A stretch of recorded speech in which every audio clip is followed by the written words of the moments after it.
Queridos amigos, bienvenidos a Radio TV Taína. Soy Adilene Morales y me encuentro muy contenta de estar de nueva cuenta con todos ustedes. Para comenzar, tenemos el gusto de contar con el doctor José Israel Alameda. Él es de Puerto Rico, es economista y catedrático de la Universidad de Puerto Rico.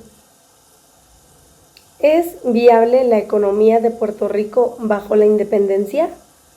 Sí, la contestación categórica es sí. Puerto Rico puede ser una economía independiente y puede ser muy exitosa como economía independiente. Tiene todas las categorías. Recordemos el proceso histórico que han pasado muchos países como Singapur, que es hoy día una potencia económica, fue antigua colonia de Inglaterra. Podemos hablar de Taiwán, podemos hablar de otros países de Asia que han sido previamente colonias de otros países. Siempre tiene que haber un periodo de transición. Y en ese periodo de transición tiene que haber varias cosas que cambien. Recordemos que ser colonizado, ser colonia, requiere un diseño de parte del país imperial. Nosotros, por ejemplo, en Puerto Rico hemos visto que nosotros, todos los puertorriqueños, el sistema de educación, todos los medios de comunicación diariamente nos adoctrinan para ser más dependientes de los Estados Unidos. Hasta psicológicamente tú oyes a la gente hablando que vamos a hacer si se va a Estados Unidos, no podemos vivir sin Estados Unidos. Bueno, pues ese es el diseño precisamente. Obviamente, si tú rompes ese cordón umbilical de repente, va a generar un grave daño a la psiquis de los puertorriqueños, a la forma en que está organizado Puerto Rico y a la forma en que la economía está organizada. Por lo tanto, yo sugiero siempre que tiene que haber un periodo de transición. En ese periodo de transición tiene que considerarse lo que yo llamo un nuevo marco reglamentario de las leyes federales, leyes de cabotaje, las leyes todas que dominan el comercio con Puerto Rico y los Estados Unidos, la capacidad de Puerto Rico de tener una moneda nacional, un banco central, volver a rescatar nuestra cultura de independencia. ¿Ves? Eso, claro está, esa cultura de independencia no significa que tú vivas aislado del resto del mundo. Al contrario, la independencia es para ser más amigos comerciales y más amigos en el mundo, incluyendo los Estados Unidos. Si Puerto Rico se convierte en una nación independiente, podría tener su nuevo seguro social. Digamos, el Fondo del Seguro Social puertorriqueño. Obviamente, todas esas aportaciones que ha hecho Puerto Rico a ese Fondo del Seguro Social norteamericano son aportaciones que vienen de nuestro bolsillo, ¿verdad? Recuérdate que las empresas no se van a ir. Mucha gente cree que con la independencia los Estados Unidos enrolla las carreteras como el linoleo y se las lleva.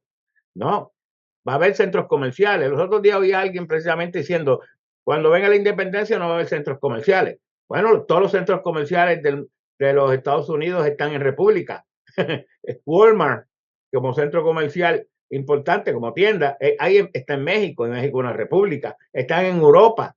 Las inversiones mayores de Estados Unidos están en Europa.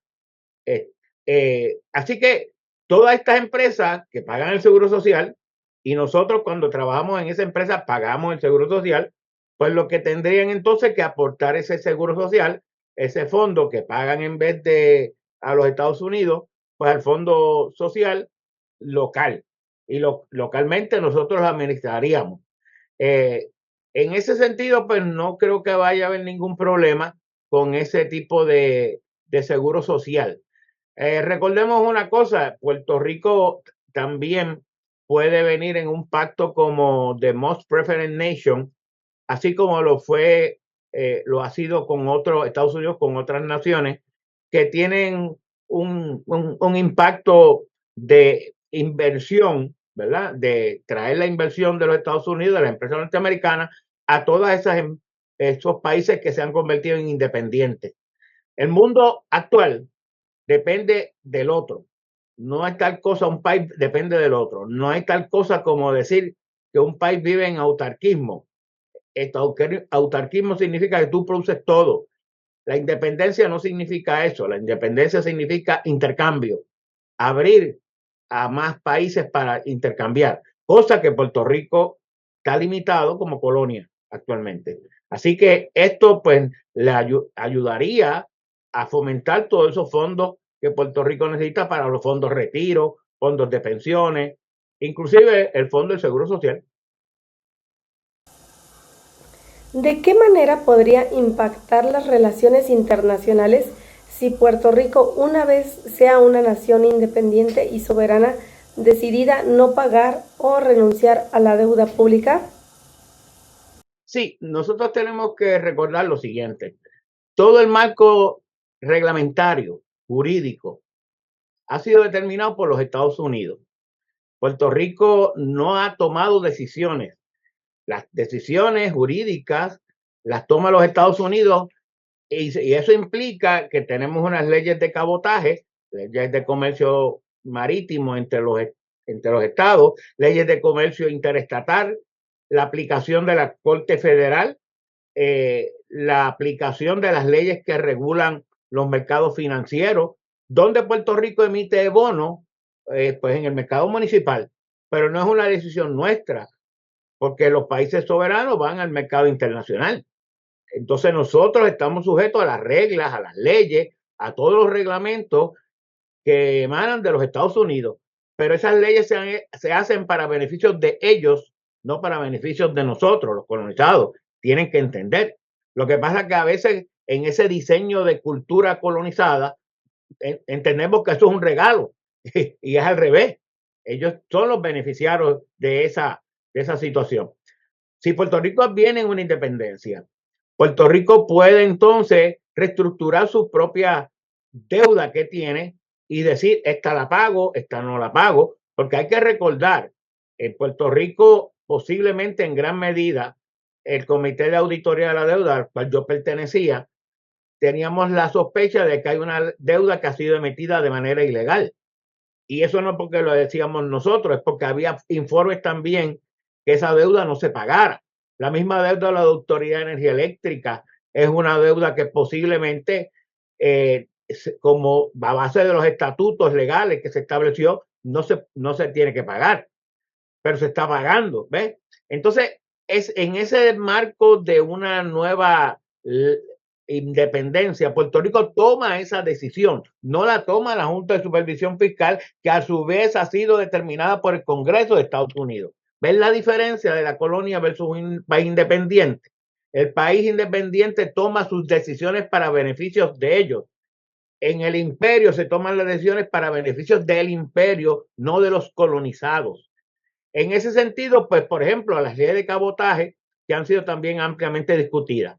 Las leyes de cabotaje, un estudio reciente de Manuel Jiménez, estudiante de doctorado de la Universidad de Purdue, colombiano, que hizo una disertación, dice que las leyes de cabotaje implican una tasa arancelaria. Es como si Estados Unidos pusiera un arancel. Arancel es una tarifa que implica 21.7% más caro los productos.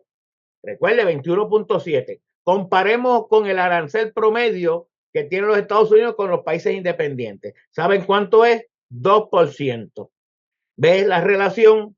Que en las leyes de cabotaje, que nosotros decimos que son buenas, por lo menos lo dicen mucha gente aquí, porque vienen de Estados Unidos, son leyes que implican encarecer el costo de vida aquí. Él mismo dice que es 21.7. En ese sentido, volvemos a lo mismo. La independencia es un proceso en la cual los puertorriqueños tomarían decisiones para su beneficio. La situación actual, obviamente, limita porque las decisiones se toman por el imperio, para beneficios del imperio, para los intereses geopolíticos del imperio, para los intereses del sistema capitalista y los intereses económicos, y esa es la gran diferencia. Eso es lo que yo creo que es los beneficios de un país soberano, de un país independiente. En el caso de la deuda pública, como estaba diciendo, Puerto Rico la emite en el mercado de bonos municipales. Pues mira, aunque ya se ha resuelto parte de la deuda que llamamos del gobierno central, GOB, General Obligation Bonds, bonos de obligación general, pero todavía queda de unas cuantas corporaciones públicas. Y Puerto Rico puede entonces decidir que esta deuda es ilegal y que esta deuda es legal. Porque de hecho, aún bajo el mecanismo limitado, Puerto Rico tenía un comité de auditoría de la deuda donde había la sospecha de que mucha de esa deuda podía haber sido emitida ilegalmente por una serie de parámetros que no vamos a entrar, ¿verdad? Pero sin embargo, hasta los mismos colonizados, la legislatura, cuando entra el gobierno del PNP y de Ricardo Rosselló, deciden eliminar la comisión y obviamente nunca se llegó a terminar la determinación final de si cuánta proporción es legal y cuánta proporción es ilegal. Eso quiere decir, obviamente, que el ser colonizado, ¿verdad? Implica mucho, porque como yo digo, es una cultura, es un diseño que viene del imperio para cambiar tu psiquis, para que tú pienses que el imperio te está haciendo un favor y que las decisiones que está tomando el imperio son para beneficio tuyo, cuando no es realmente lo cierto. Así que en ese sentido, obviamente, los beneficios de una economía soberana, de una economía independiente que tome decisiones en un marco social, reglamentario, jurídico, político, para beneficio de los residentes, no para beneficio de los poderes extranjeros ni de los intereses económicos extranjeros. No me queda más que decir, ¡viva Puerto Rico libre! Gracias, doctor José Israel Alameda. Es urgente, es necesario democratizar la ONU. El 24 de octubre de 1945 se creó la ONU, Organización de las Naciones Unidas, que es una organización dominada por el Consejo de Seguridad donde actúan 15 miembros, de los cuales 5 países tienen derecho de veto: Estados Unidos, Gran Bretaña, Francia, Rusia y China. Así que el Pleno de la Asamblea es rehén de estos 5 miembros permanentes del Consejo de Seguridad. Las resoluciones de la Asamblea pueden ser vetadas por cualquiera de las potencias dominantes. La ONU se tiene que democratizar. Ya es hora. En nuestro segmento cultural tendremos a Eduardo Zambrano de la editorial Pluralia, en una conversación con nuestro compañero Enrique Caruqui. Eduardo Zambrano nació en Santiago de Chile en 1966. Llegó a México en 1986 a cursar la carrera de comunicación en la UNAM. Álvaro Figueroa, directora de Pluralia, lo invita a colaborar en 2018 como gerente comercial. Su intención es proporcionar la producción literaria o de contenido indígena en los anaqueles, pero Pluralia, como concepto y postura política, encuentra que la labor de una editorial indígena debe hacer que estas lecturas regresen a las comunidades.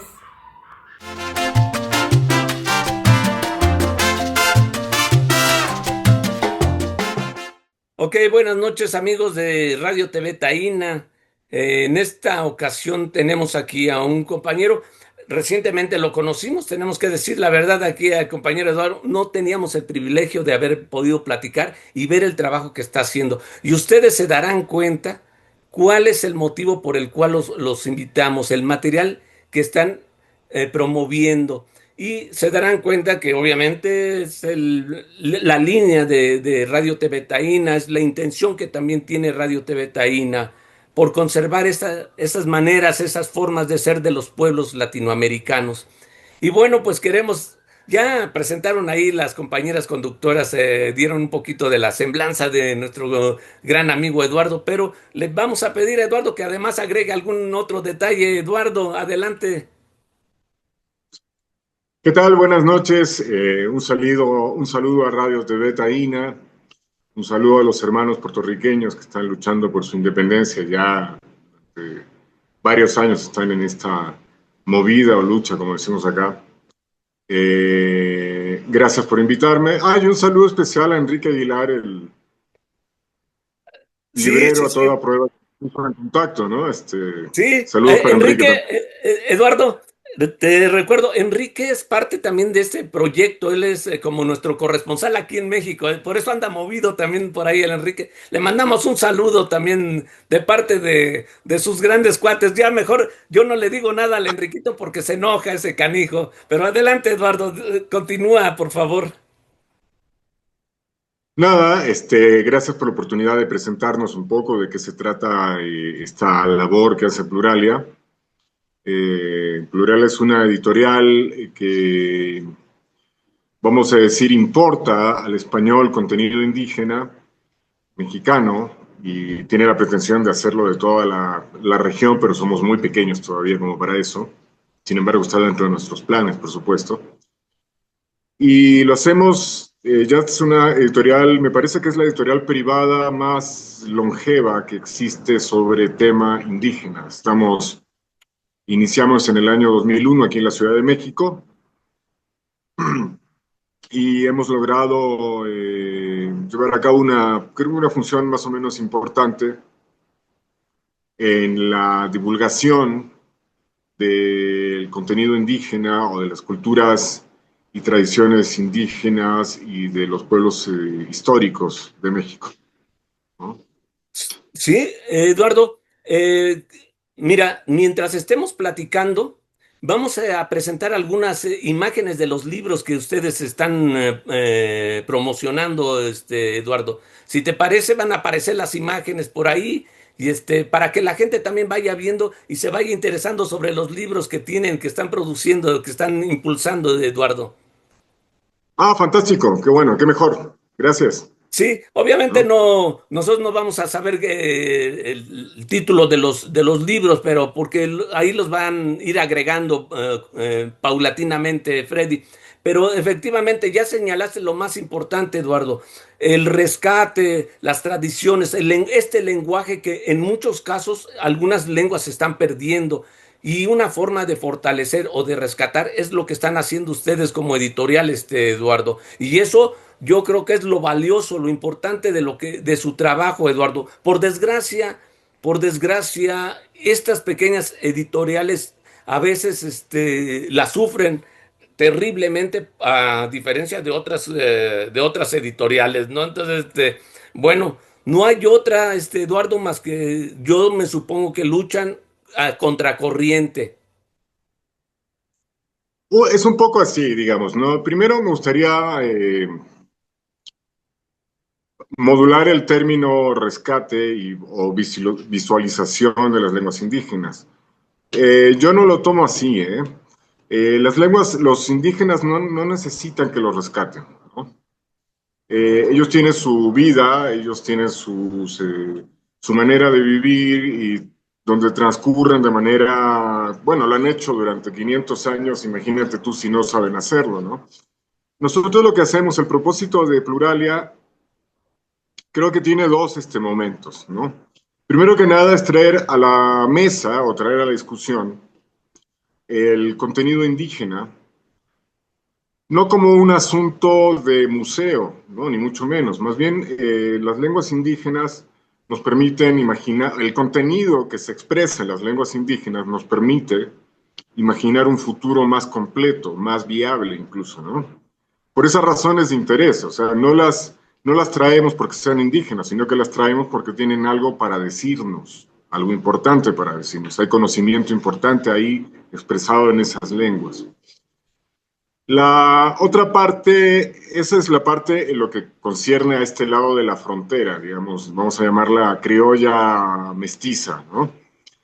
Y la otra parte sería que estos libros pudieran regresar a las comunidades, pudieran regresar a la oralidad, que es donde más problema tenemos, porque no hay redes de distribución a las que podamos acceder, redes comerciales, quiero decir, vamos, en el caso, o sea, no hay grandes librerías en las zonas rurales, no o en las zonas indígenas, no hay tiendas de autoservicio, etcétera, etcétera, que puedan ayudar a esto, ¿no? Entonces, Esa es la parte que se nos dificulta y donde necesariamente debería intervenir el Estado, ¿no? Como una de sus tareas, que entre sus tareas tiene esta cuestión importantísima, ¿no? Que de momento no está cumpliendo. Sí, así es, Eduardo.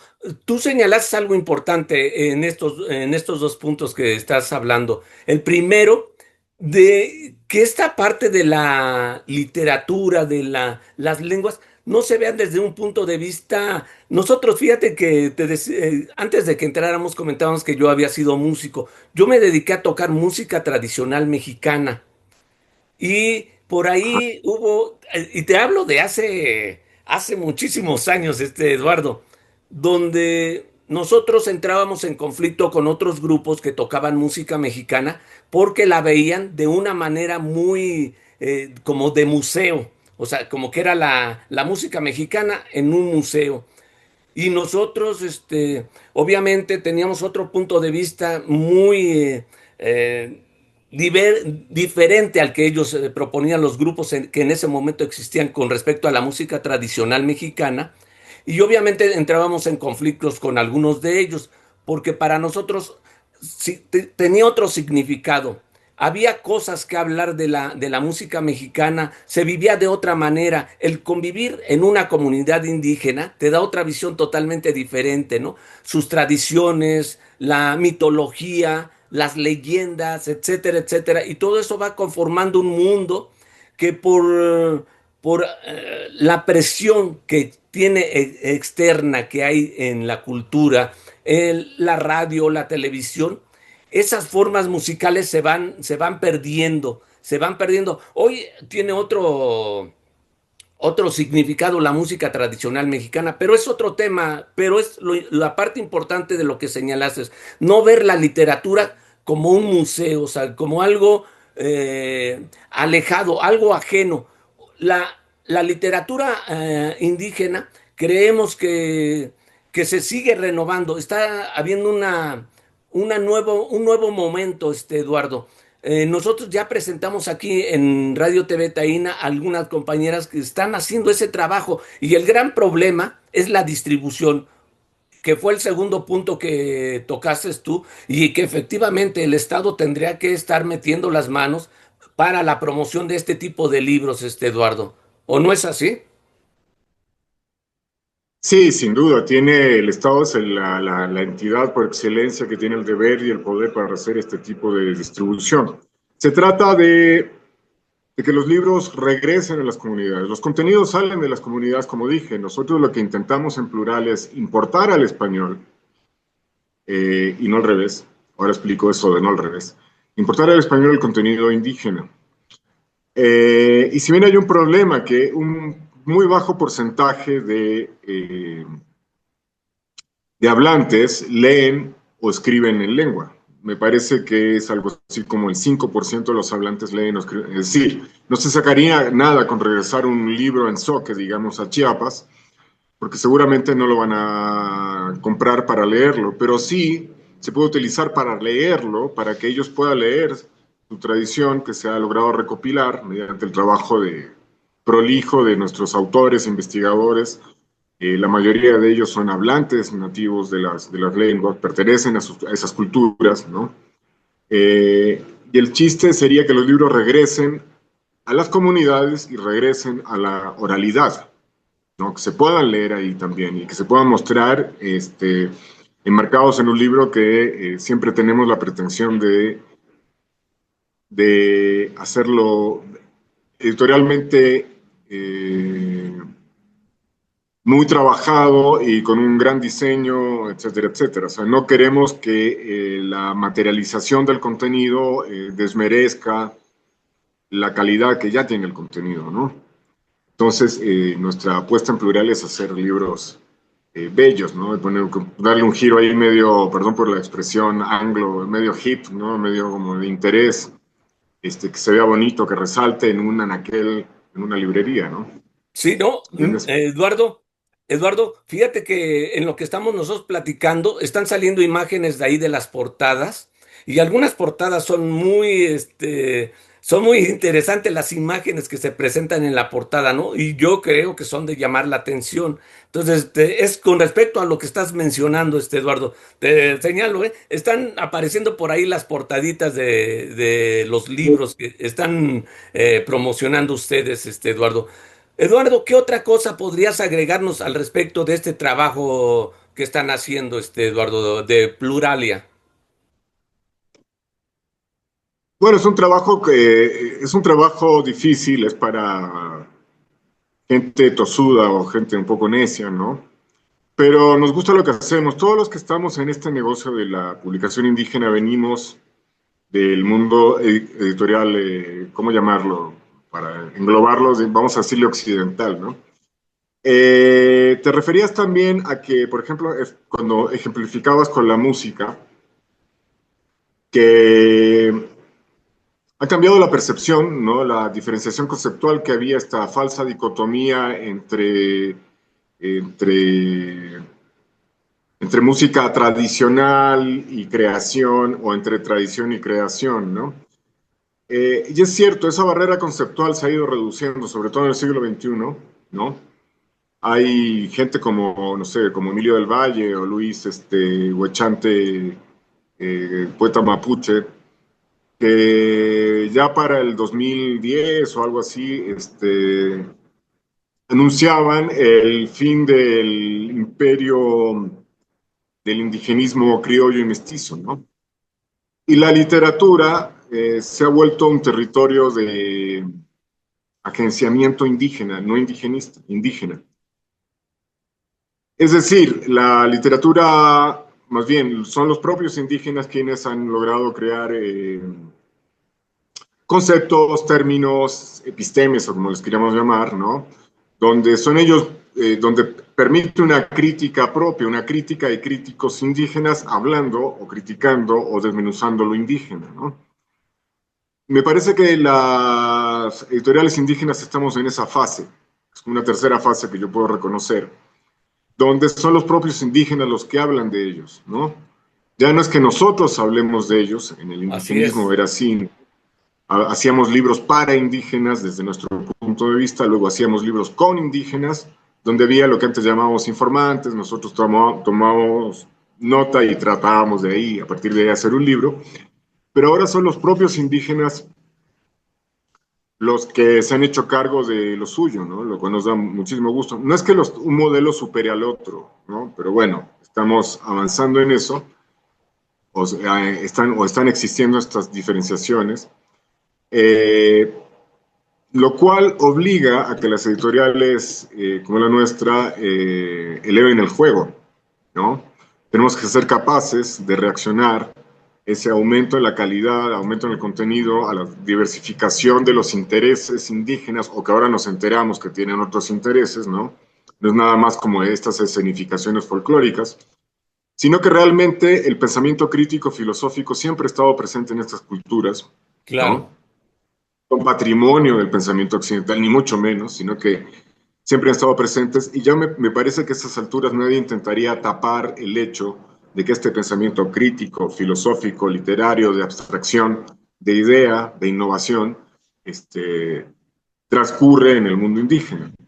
Y las editoriales, pues tenemos que estar, como te dije, tenemos que subir el juego, ¿no? O sea, ya no es nada más un registro ahí bonito y ponerle un dibujito y tal, ¿no? Tenemos que hacerlo bien, tenemos que profesionalizarnos. Ese es Así es. me parece, un reto editorial importante que vamos a tener de aquí en adelante. No, pues, Eduardo, en realidad, enorme el trabajo y la apuesta, ¿eh? Además, la apuesta a la que le están dando ustedes, Eduardo, va a ser muy interesante. Pero, Eduardo, para terminar esta pequeña charla, ¿por qué no nos indicas dónde o cómo podemos hacerle para acercarnos a los libros o dónde podemos conseguir los libros que estamos presentando o las portadas? Muy bien, mira, nosotros tratamos de, en cierta medida hemos tenido que, muy entre comillas, hemos tenido que hacer clientes. Nuestros libreros cada vez tienen, o los libreros cada vez tienen más sensibilidad, hay que decirlo con justicia, a este tipo de libros, afortunadamente, ¿no? Pueden recurrir a nuestra página, que es pluralia.com.mx, a nuestro Instagram y todas estas cosas de las redes sociales de las que yo no soy el más indicado para hablar por una cuestión generacional, digamos. O en las librerías que llamamos amigas, ¿no? Como puede ser aquí en la Ciudad de México, pues tenemos, no sé si los puedo mencionar, estamos con Utópicas, con Salgari, con Volcana, queremos entrar a Sandor Mara, y etcétera, etcétera. En Oaxaca estamos en Caleidoscopio, en El Yago, La Graña Porrúa, en Juchitán estamos con El Pueblo que Lee, en San Cristóbal estamos con La Cosecha, etcétera. O sea, la verdad que se me van a quedar varias en esta, ¿no? Pero sí hay manera de acercarse a estas librerías amigas. No todas parecen servir, ¿eh? Me parece que las grandes cadenas de librerías, más bien que las librerías que nos sirven son aquellas que tienen una especie como de concepto o giro ahí medio raro y medio como de locura, ¿no? Es donde mejor creo que encaja por ahora, esperemos que ya después podamos acceder a más, ¿no? Sí, que sea más amplio la respuesta, la convicción a poder presentar este material. Y bueno, Eduardo, queremos agradecerte. Y antes de que te retires, Eduardo, quiero señalar que Eduardo no es mexicano, estrictamente no es mexicano, hasta donde yo lo sé, Eduardo. Pero sé que dicen que ahora cualquier mexicano nace en cualquier otro país y después se naturaliza mexicano, Eduardo. Pero queremos agradecerte, Eduardo, en verdad ha sido un placer y tener esta información de Plural, esta editorial que está promocionando esta línea de libros, Eduardo. Queremos agradecerte en verdad el que hayas podido platicar con nosotros y nos hayas dado esta información, Eduardo. No, al contrario, gracias a ustedes. Decir que para términos prácticos y sentimentales y emocionales, soy mexicano amparado en la ley Chabela Vargas, ¿no? Como ella lo decía muy bien, los mexicanos nacemos donde nos da nuestra chingada gana, decía Chabela Vargas. No, al contrario, el agradecido soy yo. Me da gusto poder trabajar con este país del que siempre, desde este país y con esta cultura que siempre he sentido como propia, casi desde los primeros meses en que llegué a México. Y para nada, no lo siento como algo ajeno, lo siento como algo propio, entrañable y como familia mexicana, hijos mexicanos, vida en México, impuestos en México. Tú ya me dirás, ¿no? Sí. Pues muchas gracias, Eduardo. Te agradecemos el que hayas podido conversar con nosotros, que hayas estado con nosotros en esta ocasión, Eduardo. Gracias a ustedes. Saludos nuevamente al querido pueblo de Puerto Rico. Que estén muy bien y que tengan éxito en sus propósitos. Ya es hora. Sí, así es. Gracias, Eduardo. Hasta luego. Hasta luego. Saludos. Agradezco a Eduardo Zambrano y a Enrique Caruqui.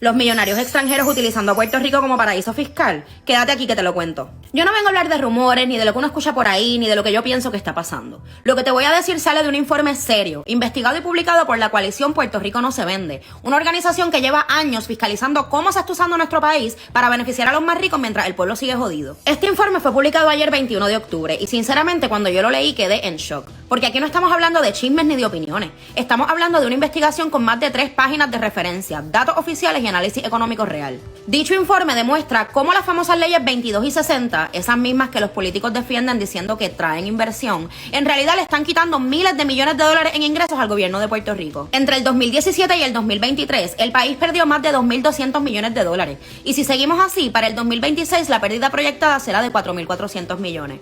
¿Y tú sabes quién paga las consecuencias?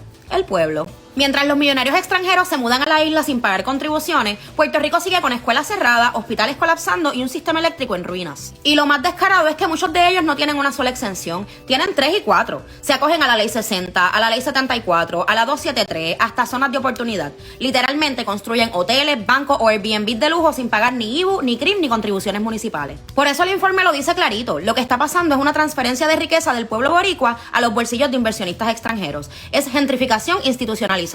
Mira Cabo Rojo con el proyecto Esencia, un resort de $2,000 millones que recibió casi $500 millones en exenciones. O en San Juan, el condominio Oro Residences, hecho por beneficiarios de la Ley 22 con apartamentos que empiezan en $745,000. ¿Qué puertorriqueño común puede pagar eso? Y mientras tanto, el puertorriqueño sigue pagando la luz más cara, los alimentos más caros y viendo a nuestra gente irse del país. Pero si quieres ver con tus propios ojos la magnitud de este abuso, te invito a leer el informe completo. Todo esto, los datos, las referencias, los nombres y los ejemplos están documentados ahí. Esto no es opinión, esto es evidencia. Les voy a dejar el link en mi Linktree debajo de mi nombre en mi biografía. Gracias a la coalición Puerto Rico no se vende por hacer este trabajo tan necesario y permitir que podamos amplificarlo. Porque Puerto Rico no se vende, Puerto Rico se defiende.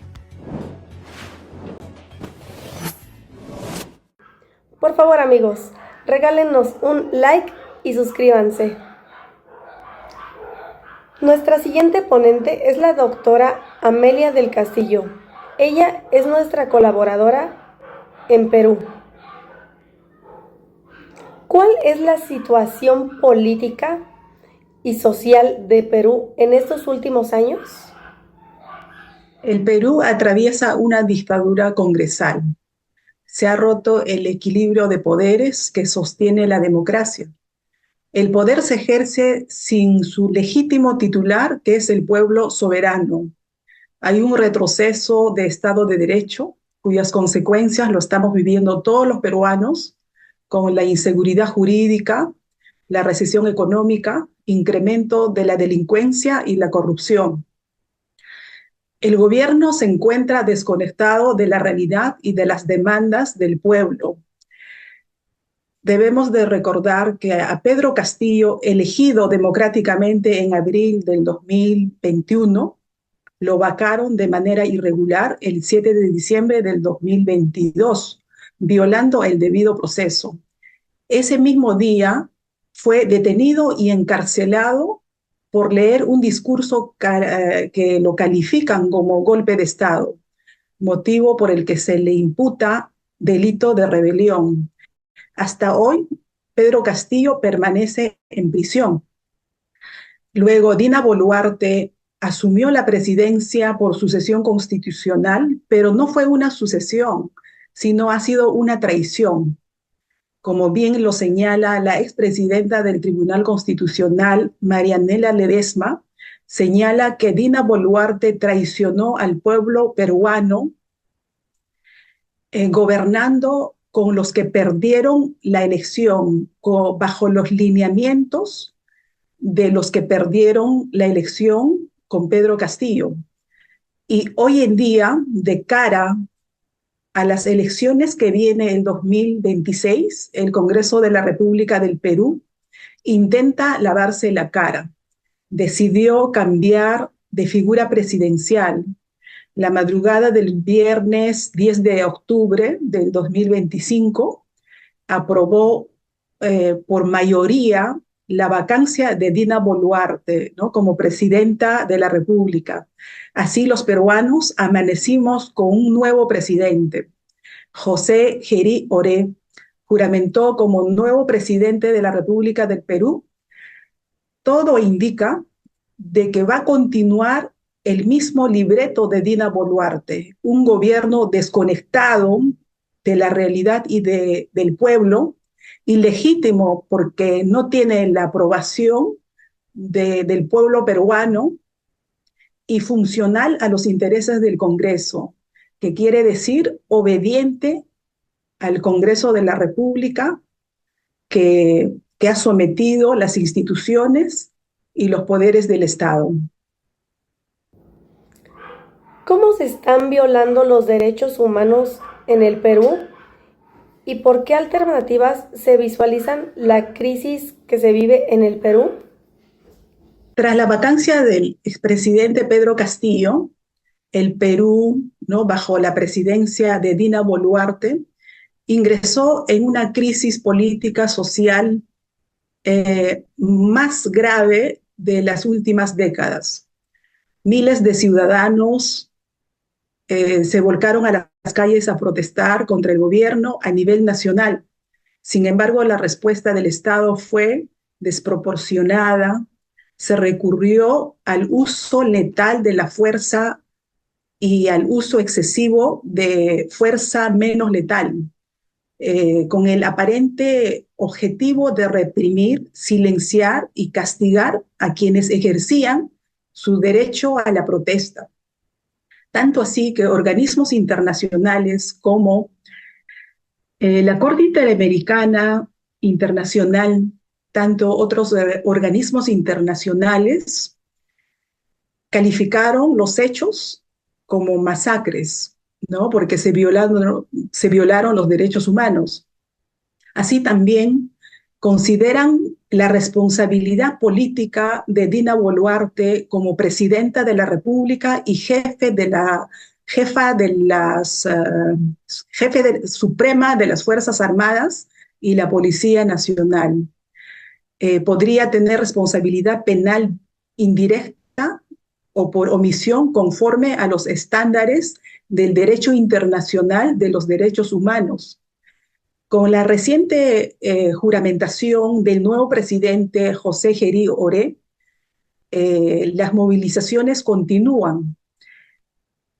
Y este 14, 15, 16 de octubre, en Lima, lamentablemente falleció un joven de 32 años durante las marchas, y el Ministerio Público señala que fue causa de un disparo de arma de fuego, presuntamente realizado por un agente policial vestido de civil, los que llaman ternas, ¿no?, en las inmediaciones de la Plaza Francia, durante enfrentamiento entre manifestantes y las fuerzas del orden. La Corte o la Comisión Interamericana de Derechos Humanos condenó el hecho y lamentó que más de 100 personas resultaran heridos entre manifestantes y policías. El organismo exigió una investigación inmediata, independiente, exhaustiva, y que los responsables sean sancionados o condenados.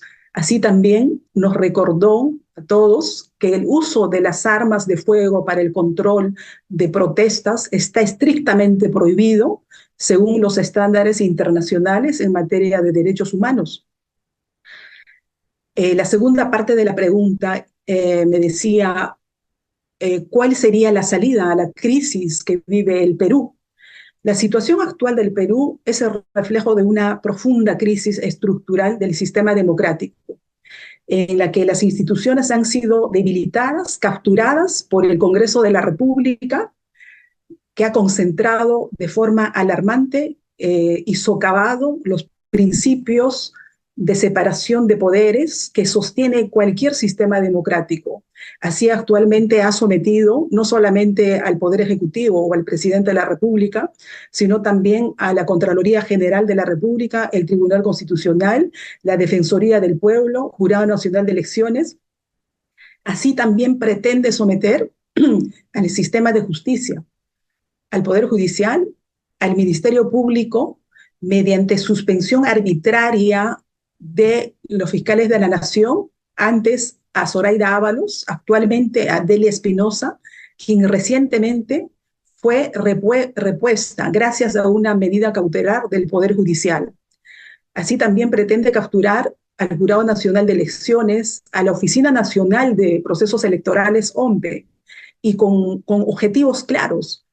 Uno, asegurar la impunidad para los actos irregulares que están cometiendo los congresistas y sus aliados, o sea, poniendo el país de cabeza.